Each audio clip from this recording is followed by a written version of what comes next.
Varikozni e'tiborsiz qoldirsangiz, oyoqlaringiz bilan nima bo'lishini bilib oling. Bu kasallik kichik tomir bo'rtib chiqib, oyoqlaringizda og'irlik, shishlar paydo bo'lishi bilan boshlanadi. Agar muammoga vaqtida e'tibor berilmasa, natijada quyidagi asoratlarga olib keladi.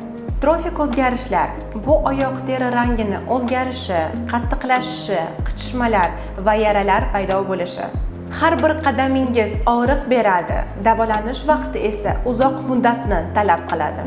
Tromblar oyoqdagi tomirlarda qon oqimi sekinlashadi va kengaygan tomirlarning ichida tromblar hosil bo'lishi mumkin. Agar tromb joyidan siljilsa, u o'pka arteriyasini yopib, hatto o'limga ham olib kelishi mumkin. O'z vaqtida shifokorga murojaat qilsangiz, ushbu asoratlarni oldini olish mumkin.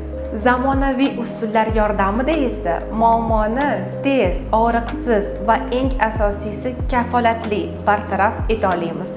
Agar sizda varikozning biror belgisi paydo bo'lgan bo'lsa, uni ortga surmang. Flebolo ko'rigiga murojaat qiling.